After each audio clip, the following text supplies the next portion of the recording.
Vamos hasta el anfiteatro del Palacio Presidencial. Ahí está ya el presidente José Raúl Mulino con su conferencia semanal. Cartas al Niño Dios.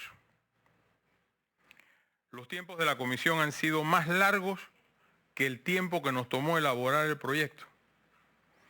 Entendemos que la participación ciudadana demoró el proceso y aún no sabemos qué aportó en concreto. Hacer listas de supermercado o cartas al Niño Dios. Los tiempos de la comisión han sido más largos que el tiempo que nos tomó elaborar el proyecto. Entendemos que la participación ciudadana demoró el proceso y aún no sabemos qué aportó en concreto. Hemos sido claros, no está escrito en piedra, reitero, pero sean responsables con lo que se presenta.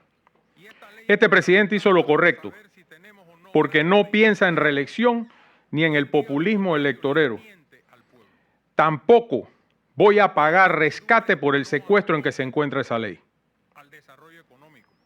Sí pienso en la economía del país y mucho, en el futuro del país y mucho. Y esta ley es fundamental para saber si tenemos o no grado de inversión. Quien diga lo contrario le miente al pueblo. La incertidumbre no apoya al desarrollo económico en estas circunstancias. No seré responsable ni acompañaré una ley que cuide la curul de ningún diputado o grupos de diputados y sus asesores para el 2029, porque esa no es la prioridad. La prioridad es el paciente, las pensiones sostenibles en el tiempo, porque la economía no puede seguir desbaratándose más y limitando el crecimiento de oportunidades mientras esperamos una buena ley que no se vislumbra en el túnel del tiempo en que ha caído. Las inversiones esperan reglas claras, no más juegos ni discusiones micropolíticas que no solucionan la vida de los panameños. Los invito a todos a que seamos responsables, que saquemos los intereses individuales y pensemos en el país con grandeza. Que este sea un paso para adelante y no una salida por la tangente para no enfrentar una vez más los problemas reales del país. Reitero mi disposición para atender responsablemente el tránsito del proyecto en la Asamblea. No le he sacado y no le voy a sacar el cuerpo y lucharé para que prevalezca una ley coherente, respetando, por supuesto, la independencia del órgano legislativo, pero como ejecutivo proponente, por supuesto, que tenemos que tener un interés primordial porque sabemos y entendemos las consecuencias de no hacerla o no lograr pasar una buena ley. Los dejo con el ministro Chapman. Gracias y buen día a todos. Muchas gracias, señor presidente, por sus palabras. Invitamos al ministro Felipe Chapman a esta conferencia. Es solo la caja del Seguro Social. No vamos a abordar otros temas. Ya el presidente ha sido claro en que a su regreso abordará las otras inquietudes que seguramente ustedes tienen. Adelante, ministro. Muchas gracias, ministro.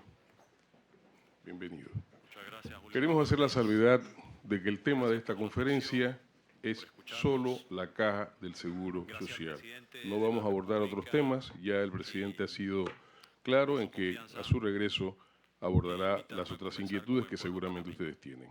Adelante, ministro. Debo iniciar por... Muchas gracias, Julio. Muy buenos días. Gracias por su atención, por escucharnos. Gracias al presidente de la República por su confianza e invitarme a conversar con el pueblo panameño. Debo iniciar por comentar o explicar qué hago sentado aquí. Y me remonto al mes de mayo del año pasado, 2024. Pocos días después de la elección de aquel domingo 5 de mayo, sostuve la primera conversación con el presidente electo. Excelente conversación, muy franca, directa, en el cual intercambiamos nuestras preocupaciones y visiones de lo que es los problemas que enfrentamos y el potencial de este país. El primer tema que abordamos fue la Caja de Seguro Social. Y mi pregunta fue al señor presidente electo, ¿está usted interesado, comprometido y comprende la gravedad del problema y la amenaza para el futuro de este país que conlleva la Caja de Seguro Social? Especialmente desde un punto de vista económico, el programa de pensiones. Desde aquel entonces viene ello. ¿Por qué? ¿Por qué es tan importante? Primero, que es un tema centrado en la gente. Y muy claramente lo explicó el presidente de la República. No recuerdo desde hace cuánto tiempo, pero desde que tengo memoria, el ciudadano panameño ha recibido una mala atención en la Caja de Seguro Social. Más de 80% de los panameños reciben sus medicamentos y servicios de salud por parte del Estado, 80%, de lo cual es mayoritariamente de la Caja de Seguro Social, que no está lejos de llenar las expectativas de los ciudadanos, lo cual es impresentable. Esa es una de las iniciativas principales de esta propuesta de ley. Yo no recuerdo la última vez que un ministro de Salud y un director de la Caja de Seguro Social colaboraran armónicamente en beneficio de los ciudadanos, de los pacientes, de los que viven ese calvario día a día. Y por supuesto, con el apoyo y la colaboración de un ministro de Economía, no solo preocupado por las finanzas públicas y las pensiones de los panameños, sino también de la atención de salud. Porque ahora, esto es un problema heredado de más de 15 años. Desde la última reforma se sabía que había que revisar periódicamente la salud, si se quiere, del programa de pensiones, por medio de nombrar la Junta Técnica Actuarial, que nunca se nombró. Y olímpicamente se ignoró el problema pensando que iba a desaparecer. Todos sabíamos, y quienes hemos estudiado el tema desde hace más de 10, 12 años, que este día llegaría y ya llegó. Y no atenderlo es darle la espalda a los panameños. No solamente ante sus necesidades apremiantes de salud, de medicamentos, de citas, de cirugías, sino de garantizarles una pensión. A los actuales jubilados, garantizarles que tengan una pensión el resto de su vida. Y a quienes aún no se han jubilado, no solo garantizárselas, sino que las pensiones inclusive sean mejores. Para ello pueden utilizar la calculadora que la Caja de Seguro Social ha puesto en su sitio web a disposición de toda la ciudadanía. Ahí están los números. Quien dice lo contrario está mintiendo. Importante hacer hincapié en ello. Y esto es un elemento fundamental. Uno, para que los panameños en su edad de retiro o en la tercera edad no vivan en la pobreza ni en la indigencia. Que en sus últimos años de vida, después de mucho trabajo, tengan el merecido descanso con una jubilación duramente trabajada y construida. Igualmente quienes le siguen. Eso es fundamental mencionarlo. Ahora bien, algunos lo han definido como una crisis en ciernes. Yo lo veo que los panameños gran oportunidad. Y estamos ante un parteaguas. Un antes y un después. Y tenemos que decidir qué ruta vamos a tomar en esa bifurcación que encontramos. Hay una que no es un camino duro, que inicia con una pendiente que eventualmente nos lleva a una planicie donde el auto va a subir lentamente y después va a poder acelerar su crecimiento. La otra será una ruta que inicia de una forma plana, pero empezará a inclinarse hacia abajo acentuadamente. A corto plazo no lo vamos a notar, pero las siguientes generaciones sí lo van a vivir y la historia nos va a juzgar por las decisiones que tomamos hoy en día. Y eso nos lleva, como decía Winston Churchill, el mal político piensa en las siguientes elecciones, el estadista está pensando en las siguientes generaciones, tal cual lo dijo el presidente de la República. Esta propuesta, yo siento la tranquilidad de que puedo ver a los ojos a los jóvenes, a la siguiente generación y decirles, ustedes no van a pagar la cuenta. Aquí no se está pateando la lata.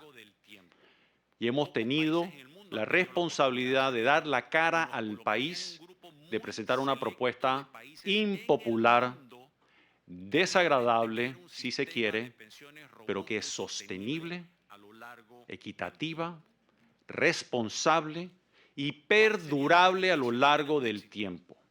Pocos países en el mundo han tenido la oportunidad de hacer ello y nos colocaría en un grupo muy selecto de países en el mundo que logren tener un sistema de pensiones robusto y sostenible a lo largo del tiempo. ¿Cuáles serían los beneficios si tenemos éxito? Crecimiento económico, inversiones locales y extranjeras, desde micro, mediana, pequeña y gran empresa, que se traduce en más trabajos, mejores remunerados, estables. Es decir, al final del día es mejor calidad de vida para los panameños, buscando cada día disminuir más la pobreza, la desigualdad, la mala distribución del ingreso nacional, que no es una carta noble de presentación de este país, y esa es la ruta, si realmente queremos atacar esos problemas. Y parte de ello en la propuesta incluye que las pensiones se vayan ajustando al costo de la vida, lo que llaman indexado, algo que pocos países en el mundo tienen y Panamá no ha tenido desde que se creó la Caja de Seguro Social en el año, si no me falla la memoria, 41. Y con justa razón, muchos pensionados o jubilados con alguna frecuencia van a las calles pidiendo ajuste de sus pensiones, que típicamente se les da con un bono. Aquí se atiende ese problema. A quienes me escuchan, se atiende. Y voy a dar un ejemplo. Si alguien hoy se pensiona con $500, 500 balboas, y no tiene un ajuste por inflación, que en Panamá es baja, ya subamos por 10 años. En 10 años solo tendría lo equivalente para comprar en 418 balboas. 82 balboas menos por la pérdida de poder adquisitivo que se atiende en esta propuesta de ley. Importante recalcarlo. Igual como la propuesta de incrementar la pensión no contributiva, conocida popularmente como los 120 a los 65, para inicialmente incrementarse a 144 balboas, efectivamente, para combatir la indigencia, la pobreza y a todos esos ciudadanos que no han tenido la oportunidad de ahorrar para una pensión y abarcar que todo el que no logre inscribirse en este programa, que también sería ajustado a lo largo del tiempo en función del costo de la vida. Eso es una propuesta comprometida con la gente para asegurarnos de que en este país no haya indigencia, no haya pobreza, lo cual es vergonzoso en un país con este nivel de desarrollo. ¿Cuáles serían las consecuencias o de no hacer nada o hacer una reforma mal concebida o inadecuada. Exactamente lo contrario. El país no va a desaparecer, pero económicamente va a crecer lentamente, muy lejos de su potencial, casi que vegetativamente, con un crecimiento muy pobre del empleo, con suerte, crecimiento, pero pobre también, débil de los salarios. Se va a acentuar la informalidad, es decir, menos asalariados por contrato y más trabajadores en el sector informal, con mayor inestabilidad. A lo largo del tiempo nos llevará a más indigencia, a aumentar la brecha de inequidad de la distribución del ingreso nacional, a no poder combatir la pobreza con mayor eficacia. Y por supuesto, las pensiones que hayan no van a estar ajustadas por el costo de la vida, si no se aprueba la propuesta presentada. Importante recalcarlo. ¿Por qué ahora? Dirán, ¿por qué tanta premura? Ya estaba avisado, estaba escrito en la pared que el subprograma de beneficio definido se quedaría sin ahorros. Ya tiene un flujo de caja negativo que ha permitido pagar las pensiones por medio de su ahorro. Mirámoslo como una cuenta de ahorro que está pronto, bueno, ya se agota y se está financiando ese flujo escasamente con los aportes de los trabajadores cotizantes para atender a los jubilados. Por eso, un gobierno que inicia en ejercicio el 1 de julio, a partir del 8 de agosto, inició el proceso para escuchar a todo aquel que estaba interesado en ser escuchado sobre propuestas de cómo atender el problema de la seguridad social. Eso no era un sitio, no era para construir consenso, como se ha hecho en casos anteriores sin éxito, era escuchar propuestas viables, concretas, que ayudaran en la construcción de una propuesta de ley. Y en efecto, así se hizo. Terminadas las consultas, nos sentamos a elaborar ese proyecto de ley que por la premura del tiempo puede ser mejorado, por supuesto, es perfectible. Y en muchos ámbitos puede ser mejorado, como la redacción, la descripción de la gobernanza, las responsabilidades, los deberes. Sin embargo, hay un núcleo fundamental que es el corazón desde el lado de las pensiones, sin dejar al lado el ámbito de tratar de buscar el sueño de todos los panameños de un mejor servicio de salud, el modelo matemático. Actuarial, ¿qué es actuarial? Actuarial es personas versadas en matemáticas y estadísticas, que se alimentan de economistas, sí.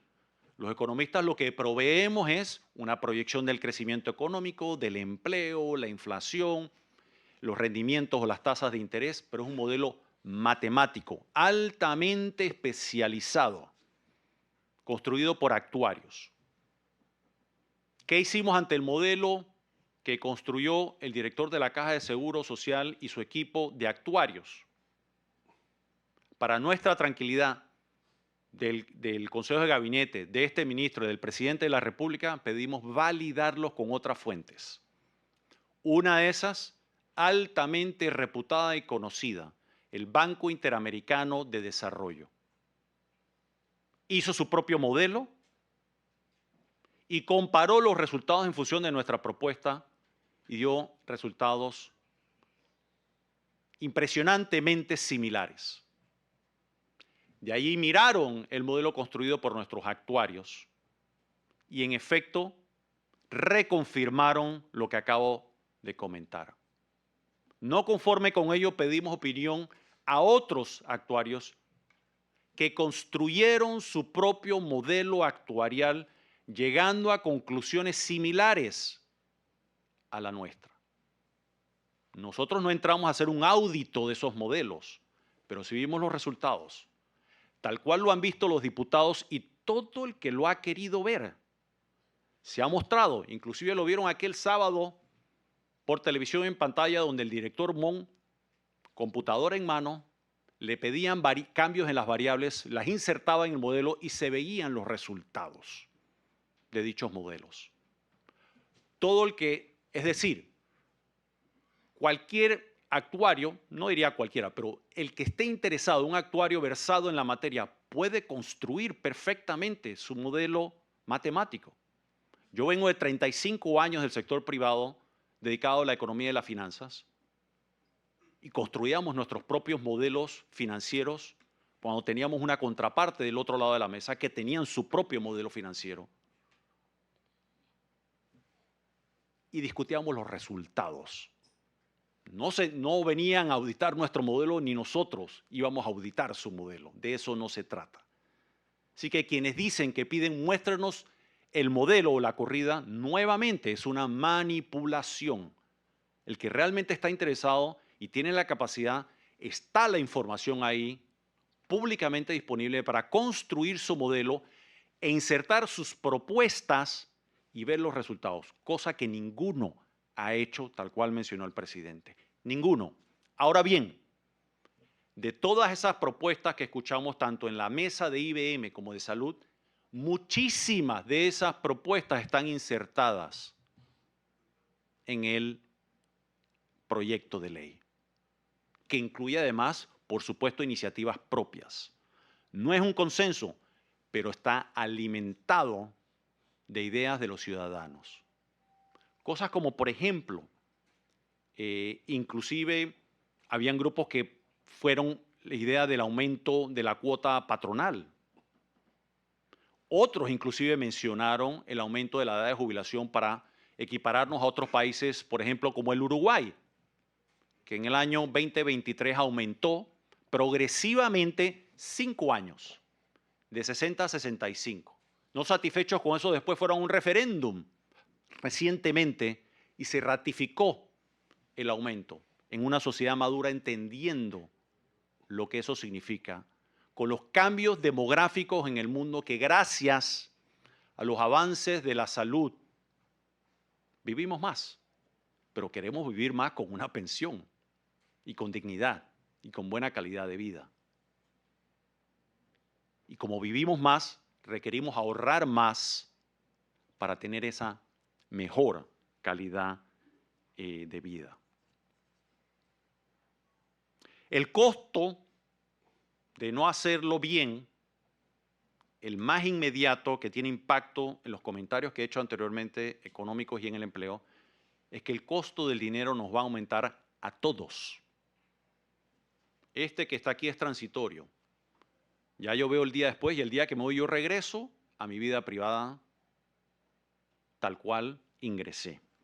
Y el costo del dinero, llámese tasas de interés, inevitablemente va a aumentar para todos. Para las personas, cada vez que pida un préstamo personal, un préstamo para adquirir un automóvil, un electrodoméstico, para adquirir una vivienda, donde algunos panameños entonces no van a poder calificar para cumplir su sueño de adquirir una vivienda. Para la micro, pequeña y mediana empresa que usa financiamiento para capital de trabajo, para la gran empresa que igualmente pide préstamos para financiar su crecimiento, para mejorar sus activos. Costo del dinero va a aumentar, que obviamente en algunos simplemente no van a poder pagar ese nuevo costo y se van a desechar proyectos de inversión en el ámbito privado y se van a dejar de alcanzar sueños como la adquisición de una vivienda. Es importante recalcar eso. Y quien les dice lo contrario está mintiendo. Si no, vean, uno no es profeta en su tierra, lean lo que opinan los analistas alrededor del mundo, incluyendo los panameños. Yo voy a citar un par nada más. El banco más grande de los Estados Unidos, que está dentro de los 5 bancos más grandes del mundo. En su último análisis, 2 condiciones son necesarias para que Panamá mantenga su calificación de riesgo de grado de inversión que nos permite a todos los panameños poder obtener dinero más barato con tasas de interés más bajas. Es que logre reducir el déficit fiscal por debajo del 4% del próximo año, que es lo que tenemos en el presupuesto, consistente con el marco fiscal de plan estratégico de gobierno,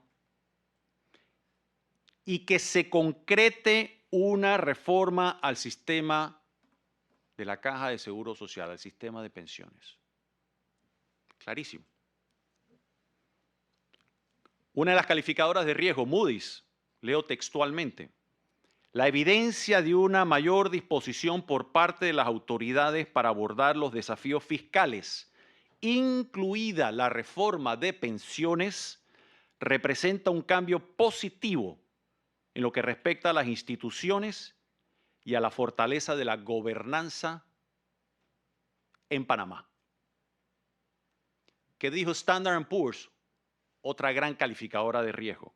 La aprobación de la reforma sería un paso importante para ayudar a estabilizar las finanzas públicas en el largo plazo. ¿Qué significa eso?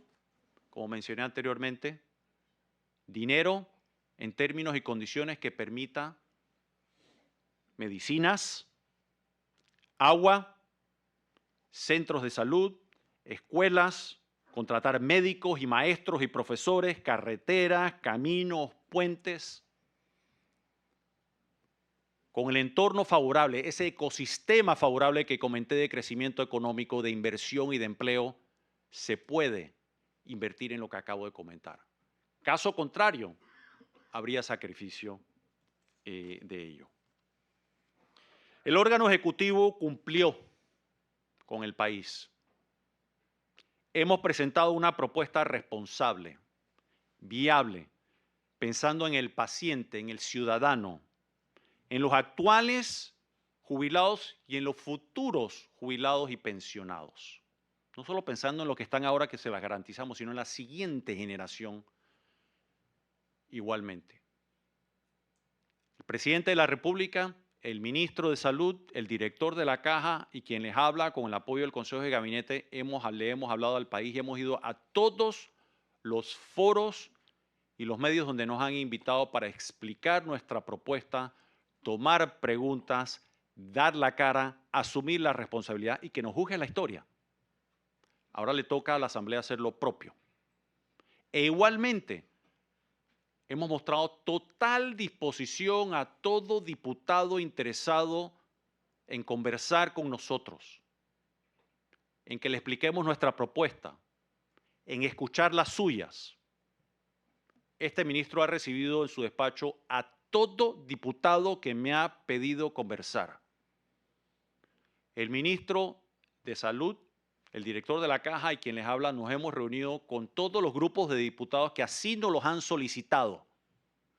Como mencionó el presidente, aparte de las reuniones con las bancadas que tuvimos aquí en la Presidencia de la República, nos hemos reunido, por ejemplo, con un grupo, no total, pero los interesados, por ejemplo, del grupo de Vamos, donde un domingo dedicamos toda una tarde a absolver sus dudas, a abrir la computadora, correr nuestro modelo en función de los cambios que querían ver. Y lo vieron. Igualmente lo hicimos con diputados del panameñismo, que pidieron un grupo pequeño de miembros del Partido Panameñista que fueron al Ministerio de Economía y Finanzas e hicimos lo propio. Todo aquel interesado en conversar e inclusive ver los resultados de posibles propuestas han sido escuchados y debidamente atendidos. Como mencioné, el modelo ha sido validado con otros especialistas matemáticos, especialistas en estadísticas, actuarios y con el aporte de datos de economistas, construyendo su propio modelo que lo han validado. ¿Cuándo fue la última vez que este país vio a un ministro de Salud y a un director de la Caja de Seguro Social trabajar en armónica colaboración?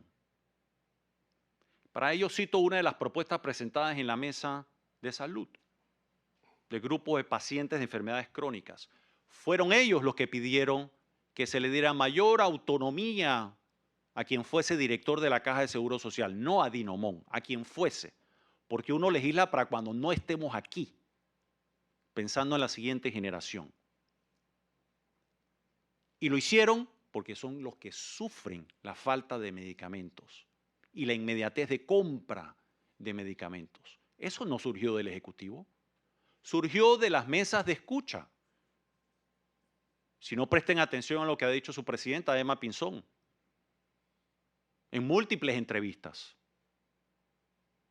lo cual ha llevado a demonizar la propuesta y al director Mon hablándole de los superpoderes. Hombre, eso es lo que han pedido los pacientes. Y si se quiere hacer otra cosa, por supuesto, el país, los ciudadanos, es un país democrático, soberano, y ahora descansa la responsabilidad en la Asamblea Nacional de Diputados hacer lo propio. Después de que nosotros hemos cumplido nuestro compromiso con el país de no ignorar un problema heredado y ha sido atendido y atacado inmediatamente, donde ya llevamos más de 5 meses en este tema y todavía no se ha aprobado ni el primer bloque de artículos en primer debate. 5 meses. Lo otro, se acabaron los ahorros para el programa de beneficio definido. Dicen que eso es falso. No, el que dice eso nuevamente está mintiendo. Y se transfiéranse recursos del órgano ejecutivo para cubrir el saldo faltante si fuese el caso. Eso es ilegal. Y este gobierno es respetuoso del Estado de Derecho y de la ley. Por ello hemos presentado una propuesta para que haya un aporte del Estado legalmente aprobado, que es un aporte gigantesco de casi $1.000 millones, y si le añadimos el aumento de la cuota patronal, excede los 1.200. Muchísimo dinero, el cual requiere ajustes en las finanzas públicas ya identificados y se puede financiar. Lo otro que hemos escuchado son muchísimas propuestas de aumentos de impuestos. Me lleva a pensar en varias ocasiones que estaríamos frente a propuestas de una reforma fiscal, no de una reforma de las pensiones. Lo primero que hay que determinar es, dadas las variables de expectativa de vida, número de cotizantes, salarios, crecimiento económico, aporte del patrono, del trabajador, la edad de jubilación, ¿hay o no un faltante para pagar las pensiones? Sí, hay un faltante para poder pagar la deuda de valor a hoy de las pensiones de $76.000 millones. ¿Cómo se paga? Con ese aporte del Estado, pero está identificado el monto. ¿Cómo hacerlo?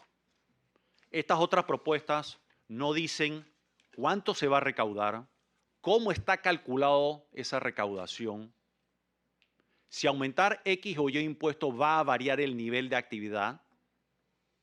Por ejemplo, si se le aumenta X impuesto a Y producto, ¿va a mantenerse el volumen de consumo idéntico? ¿Cuánto se va a recaudar? ¿Y cuánto dinero se necesita? Sin tocar ninguna de las otras variables. Nada de eso se ha sustentado ni presentado. Si se quiere realizar una reforma fiscal, puede haber iniciativas, pero eso es independiente de una reforma a la seguridad social. Eso debe ser hecho prudentemente y responsablemente como tal, como una reforma fiscal que incluye cambios en los ingresos o en los impuestos y o en los gastos. Y por último, el subsistema de mixto de pensiones igualmente atraviesa problemas y como está hoy en día, produce o va a producir pensiones insuficientes, en algunos casos con una tasa de reemplazo del salario de 40%. La propuesta las mejora de forma fundamental, donde puede haber algunos casos que en función de la cantidad de años de ahorro pueden llegar a exceder inclusive 70%. Bueno, y aquí me puedo extender y como me dice Julio, vamos ahora a detenerlo aquí para atender las preguntas que a bien puedan tener. Muchas gracias por escuchar y prestar atención. Gracias, señor ministro. Vamos a las preguntas. Maritrini Sea, de la Estrella de Panamá.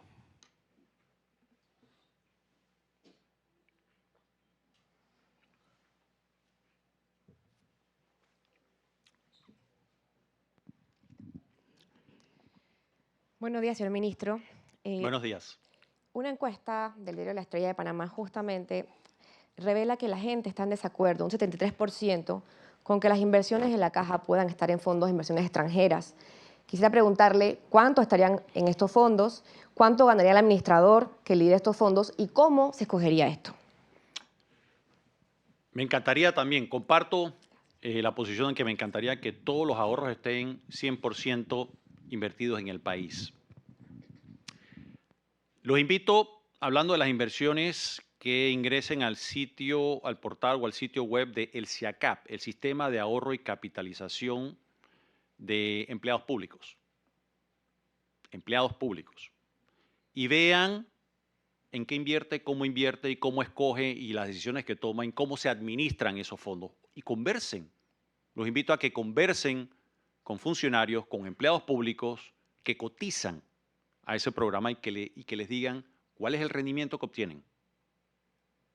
Y que se contrata a administradores a través de licitaciones transparentes y concursos públicos donde se obtienen los mejores términos y condiciones, buscando los mejores rendimientos, preservando capital.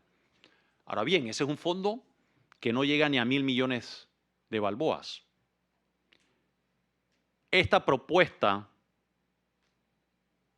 lleva a construir un ahorro nacional de que eventualmente, y a eso apuntamos, va a tener tal tamaño que la economía panameña no va a tener la capacidad de absorber la totalidad de esos recursos, como pasa en otros países, por ejemplo en Noruega, con su fondo de inversión, producto del petróleo. Y así hay otros países que les pasa lo mismo. Idealmente, ojalá pudiéramos absorber cuando los fondos acumulen 50.000 millones en una economía y represente una parte importante, una tajada importante de la economía, en hacer inversiones prudentes, conservadoras, preservando el capital y tomando poco riesgo, como se hace en todos los programas de pensiones en el mundo. A corto plazo, los primeros años, yo creo que la economía panameña sí está en capacidad de absorber la totalidad de las inversiones y los recursos. Pero eventualmente llegará el día aunque el país se nos va a quedar pequeño. Ahora, una opción podría ser no hacer ese cambio ahora y cuando llegue ese día se hace. Pero la propuesta está adelantada a su tiempo, viendo lo que va a ocurrir, lo que nos dicen los números y las proyecciones. Gustavo Guerrero, 24/7. Buen día, señor ministro. ¿Usted considera que la introducción al impuesto de turismo podría ser la solución a este problema? No. Y eso es pertinente a una reforma fiscal. Cuando hablamos de impuestos, de incentivos, de subsidios, se debe analizar con mucha rigurosidad el impacto que eso tiene en una actividad económica determinada, en el empleo y en sus resultados. No he visto ningún análisis del resultado de dicha medida en términos de recaudación y si eso afecta o no la actividad económica de ese sector, principalmente en empleos. Es decir, ese aumento de ese impuesto, que es una propuesta que merece análisis. Mi pregunta es, ¿cuánto recauda? ¿Tiene un impacto en el volumen? ¿Tiene un impacto en el nivel de empleo de ese sector? tiene un impacto en la oferta turística. No he visto ninguno de esos datos, pero es un análisis pertinente a un tema estrictamente tributario y fiscal. Es más, ni dicen cuánto se recaudaría, ni para qué se utilizaría. Ahmed Pérez, de Telemetro.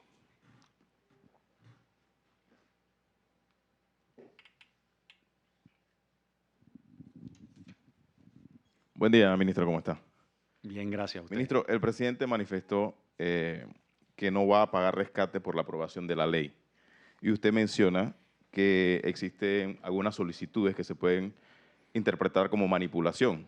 Esto quiere decir tal vez que, a su juicio, la Asamblea Nacional o algunos grupos en la Asamblea estarían presionando al Ejecutivo para tratar de obtener algo a cambio y recibir ese respaldo en la Asamblea con la aprobación. No, ni el presidente de la República ni este ministro ha dicho eso. Yo no he mencionado la palabra manipulación en este conversatorio, y él tampoco. Sí, manipulación. Perdón. De la forma en que se estaban pidiendo que se sustentara la propuesta de ustedes. Bueno, no, yo no escuché al presidente. Gracias por la aclaración. Yo no lo he dicho. Las propuestas en las conversaciones en las que yo he participado, no puedo referirme a esas propuestas como manipulación. Es decir, hemos tenido quienes han querido conversar. Hemos tenido conversaciones respetuosas, tolerantes, donde hemos debatido puntos a favor y puntos en contra de todas las propuestas en el cual ha habido un ámbito constructivo de conversarlas. Yo sí debo mencionar que, aparte de esas conversaciones, en esas ponencias en la Asamblea, escuché mayoritariamente propuestas sin ningún sustento matemático, actuarial, ni económico, ni de resultados, ni cómo se fundamenta, e inclusive ni cuál es su propósito de qué se quiere lograr con ello. Aurelia Marín, de Radio Sonora. Buenos días, señor ministro. ¿Considera usted que se ha dilatado el tema por los 5 meses que lleva? Y también, si la esencia del proyecto, que es mejorar los servicios, el tema de las pensiones y lo otro, se le ha querido introducir aspectos como impuestos que pueden estar en otras normas. Además, ¿qué pasaría si resume usted, si aprueban este proyecto con las modificaciones que ellos están planteando, que serían muchas? ¿Se ha demorado? Sí. Innecesariamente sí. Parece que hay una desconexión entre la urgencia para atender la población ante un problema inminente. Eso es ignorar el elefante en la habitación. ¿Qué ocurrirá al no aprobarse esta ley? ¿Cómo se va a pagar el saldo faltante para que todo el mundo del programa, los actuales jubilados, pensionados, reciban el 100% de su pensión? La única forma es que haya una ley que permita que del presupuesto general del Estado se transfieran recursos a ese programa de pensiones para cubrir el faltante. Se requiere una ley. Y si no es esta, se tendría que aprobar otra ley para que se pueda cubrir eso, que esperaría yo que es lo que se haga. Es decir, el ánimo nuestro del Ejecutivo es que ningún jubilado deje de percibir la totalidad de su pensión. Y está incluido en esa propuesta, porque se tiene que hacer por ley.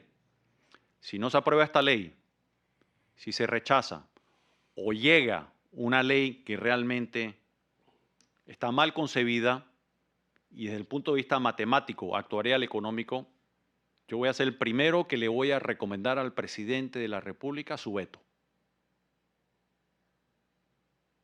Porque no vamos a ser partícipe de un acto de irresponsabilidad, ni de engañar a los ciudadanos. Le vamos a hablar con la verdad y de frente, y que nos juzgue la historia. Así que se tendría que presentar una ley. Hoy en día la ley esta está en sesión permanente en la Comisión de Salud y Trabajo. Se tendría que suspender eso para aprobar una ley temporal de 30 días para subsidiar temporalmente ese flujo de caja negativo, que mi esperanza y nuestra intención es que ningún jubilado deje de percibir el 100%. Punto tal de que ya tenemos un borrador de ley en caso tal de que se tenga que presentar solamente para hacer un subsidio temporal si se necesita. Pero el dinero va a tener que salir de algún sitio y se le tiene que recortar a algo. No cae del cielo. O sea que ya estaríamos entrando en ese tipo de medidas extremas y realmente inconvenientes.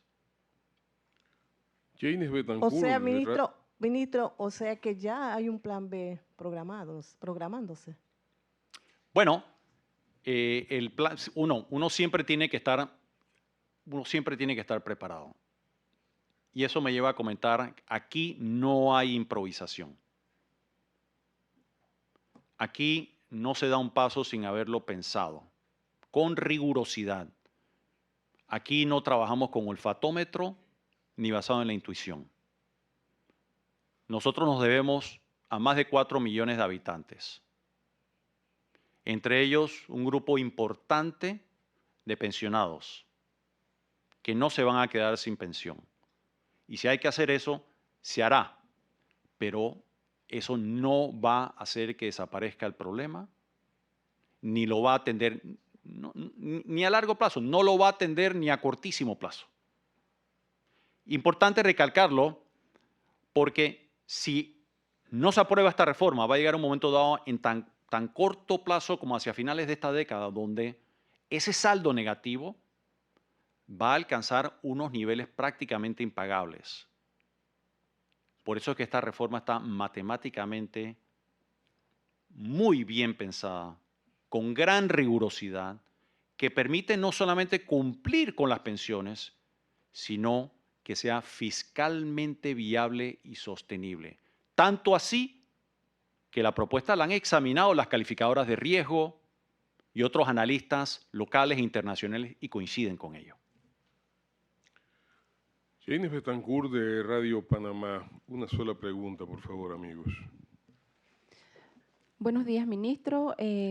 La pregunta sería, ya la Asamblea Nacional reiteró en ocasiones de que no están de acuerdo con el aumento de jubilación. Sin embargo, se habla de una propuesta escalonada. ¿Cómo ve el Ejecutivo esta posible propuesta de la edad de jubilación de manera escalonada? Y por otro lado, la metodología que se está utilizando de los 4 bloques todavía no se ha determinado este primer bloque con un receso intermedio. ¿Piensan que sería también una medida de dilatación por parte del Ejecutivo, ya que no han dicho como una fecha límite para entrar en la discusión con este tema? En el Ejecutivo estábamos bajo la impresión, que parece ser que no se va a dar, de que antes que finalizara el mes de enero ya iba a estar aprobada esta ley, con los cambios que fuesen, para que en febrero no ocurriese lo que ya he comentado. De haber una propuesta de escalonar el incremento de la edad y de la cuota de los patronos, no es lo que presentamos, no es lo ideal, pero definitivamente que es mucho mejor que no hacerlo o que dejar la norma como está hoy en día. Y sería más similar a lo que comenté anteriormente como el caso de Uruguay, donde se hace un escalonamiento de ello. Que la propuesta lo que incluye es un incremento de 3 años a la edad después de 7 años. Importante recalcar eso no es inmediato. Después de 7 años, la propuesta incluye incremento de edad. Si después de 7 años se quiere, la propuesta es hacerlo incrementalmente, ¿se puede hacer? Sí. Le va a costar más al Estado, que se financia del contribuyente, y tendría que poner más dinero que los 966 millones de dólares que se ha propuesto en este proyecto de ley. Y depende de cómo quede ese escalonamiento. Por supuesto, esperaríamos que cuando los diputados que lo presenten, bueno, nos digan, se va a necesitar tanto dinero del Estado para cubrir el faltante. Edmundo Dante Dolfi, La Verdad. Muy buen día, señor ministro. ¿Con qué equipo técnico de diputados se ha reunido el MEF? Y disculpa, Julio, una segunda pregunta. Creo que es la pregunta que preocupa y tiene nervioso a todos los jubilados y pensionados del país. En febrero no hay dinero. ¿Cuál sería el porcentaje de descuento cuando el jubilado vaya al cajero automático y saque su platita? ¿De qué porcentaje estamos hablando de descuento producto de la falta de recursos? Ya en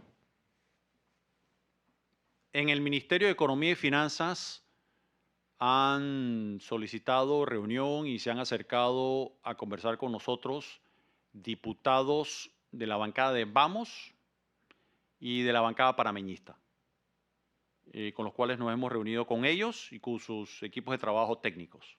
Reuniones muy buenas, debo hacer énfasis en ello, muy productivas. Sobre la segunda pregunta, ningún jubilado dejará de cobrar el 100% de sus pensiones. Y es importante no solamente que lo sepan los jubilados, sino que lo sepa el país, incluyendo financieras, cooperativas y bancos. Es decir, eso no debe estar en sus modelos de riesgo. Deudores de financieras, cooperativas y bancos, estas pueden estar tranquilas y se les garantiza que esos clientes suyos cobrarán el 100% de sus pensiones que les permite cumplir con sus obligaciones. Importante recalcar eso.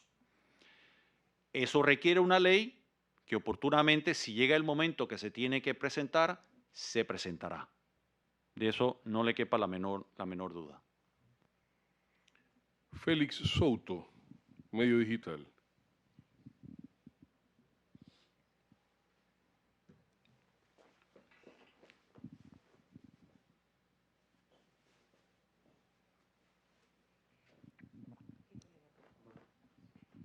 Muy buenos días, señor ministro. Buenos días. ¿Qué sucederá entonces de aquí en adelante, ya con todo lo planteado y el escenario compuesto, lo que se ha planteado? Mundo ideal, que la Asamblea de Diputados apruebe el proyecto de ley que nosotros hemos presentado, si es que existe el mundo ideal. El mundo imperfecto sería la aprobación de una ley con cambios, ojalá para mejorar. Es más, eso yo lo pondría también en el ámbito de ideal, que mejore la ley. Otros escenarios son que hayan cambios que no sean tal vez con los que estemos 100% de acuerdo, pero que todavía termine como una ley que sea viable y sostenible. Y el peor escenario es o que se rechace o que se hagan modificaciones tan inadecuadas que la recomendación del ministro de Salud y de este ministro al presidente de la República sería vetar artículos o la ley en completo, porque nos va a pedir opinión al presidente sobre lo que se apruebe en la Asamblea y haremos un análisis riguroso, el análisis matemático, estadístico de los resultados y de su viabilidad, y es responsabilidad de este ministro darle una opinión y recomendación al presidente de la República al respecto. ¿Antes de febrero ya esto? Ojalá. Nuestra aspiración es que esto termine en el mes de enero, que me lleva a la pregunta anterior. La Asamblea Nacional de Diputados es soberana. Nosotros no podemos inmiscuirnos en cómo debaten una ley. Por supuesto, nuestra aspiración y solicitud, ya no solo como ministro, sino como panameño, que ha vivido toda su vida en este país, que quiere morir en este país, en un país estable, sano y próspero, que ojalá lo aprueben lo antes posible. Última pregunta, Adrián Córdoba, de Panama Press. Buenos días, ministro. De acuerdo a esa conversación inicial que tuvo con el presidente de la República sobre los aspectos que consideraron más críticos para resolver el tema de la Caja del Seguro Social, ¿cómo han evolucionado esas preocupaciones desde entonces? La preocupación continúa y es más, se está agravando en la medida que transcurre el tiempo y no hemos llegado a una resolución. Cierto que en ese momento no hablamos de tiempos específicos. Conociéndolo y conociéndome él a mí, dimos por descontado que antes que finalizara el año hubiésemos podido tener ya una resolución de este problema. Tanto así que se iniciaron las conversaciones escasamente 30 días después de que inició el ejercicio de este gobierno. Señor ministro Felipe Shatman, muchas gracias por sus declaraciones. Estimados amigos, la conferencia ha concluido. Gracias. Muchas gracias. Buenos días.